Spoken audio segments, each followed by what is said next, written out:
Canada is sitting on probably one of the largest housing bubbles of all times.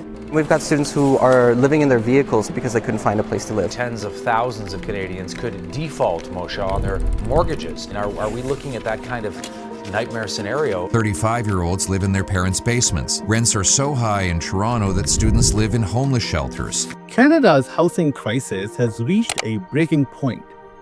Young families are being forced to live with their parents. Skilled workers are leaving for cheaper countries. And the average home price is now at an unaffordable $750,000. But here is the shocking truth. If this continues, the Canadian dream of home ownership could soon be dead for millions. Can we fix it before it's too late? The Canadian housing market has seen astronomical price increases over the last decade, especially in major urban centers like Toronto, Vancouver, and Montreal. In fact, the average home price in Canada has more than doubled in the last 10 years. It's no secret, this is not just a market trend, it's a full-blown housing crisis. Let's break down the numbers. The average price of a home in Canada is hovering just over $750,000, up from $400,000 a decade ago. And it's not just homeowners who are struggling. Renters are facing skyrocketing prices too. A report from the Canadian Mortgage and Housing Corporation shows that in some cities, rent increases are outpacing wage growth by more than 20%. But it's not just the prices. There is a massive supply shortage. Cities like Vancouver are seeing hundreds of people competing for the same property. It has become a game of survival. And let's not forget, the average wage in Canada has not kept up. This has led to a staggering affordability gap, the economic impact. Now let's talk about how this crisis is affecting the broader economy. Canada is facing a situation where skilled workers and professionals like doctors, engineers, teachers are packing up and leaving for countries with more affordable living costs. Can you blame them? This is particularly worrying for a country already grappling with a talent shortage. You see, the housing crisis is not just about high rent or high mortgage payments. It's about talent leaving, businesses struggling to hire, and a shrinking labor pool. This is one of the largest economic threats Canada is facing. Why is this happening? To truly understand why Canada is facing such a dire situation, we have to take a look at the key factors driving this crisis. Foreign investments. Over the past decade, Canada has seen an influx of foreign investment in real estate. Particularly from countries like China and the US, investors have purchased homes in Vancouver, Toronto, and other hotspots, inflating the market. In some areas, more than 50% of new condo sales are going to foreign buyers. How is that fair? This is making it harder for locals to enter the market. Supply shortage. In many urban areas, developers are struggling to keep up with demand. The slow pace of construction, zoning laws, and the red tape have all contributed to a lack of available homes.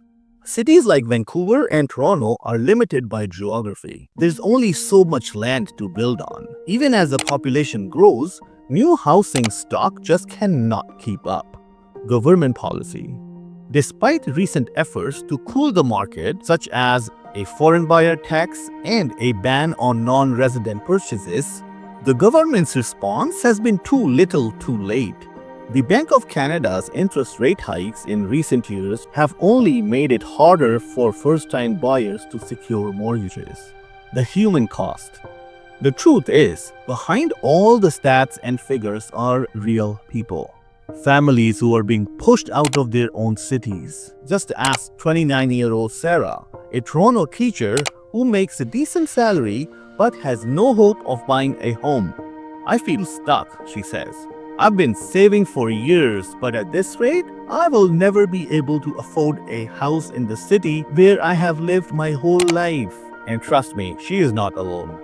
There are thousands of young Canadians like her, trying to build a life in the cities they love, only to see their dreams dashed because they cannot afford to buy into the Canadian dream. So, the big question, can we fix it? Is there hope for a solution to this housing crisis? Or are we doomed to a future of skyrocketing prices? Here are some potential solutions that could turn things around. Increasing housing supply. It sounds simple, but it's going to take a massive effort to build more affordable housing.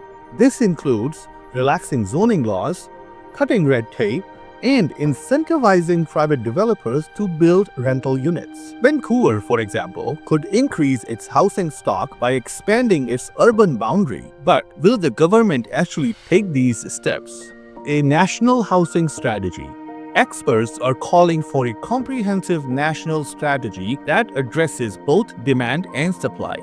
This could include funding for new construction projects as well as assistance for first-time buyers. The government has made efforts here, but it needs to be more aggressive in tackling affordability. Foreign investment reform.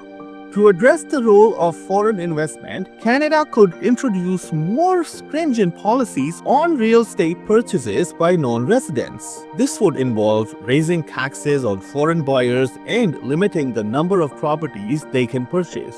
If Canadians are ever going to have a shot at affordable housing, this is something that needs to be on the table in the next elections. Rent control and tenant protections.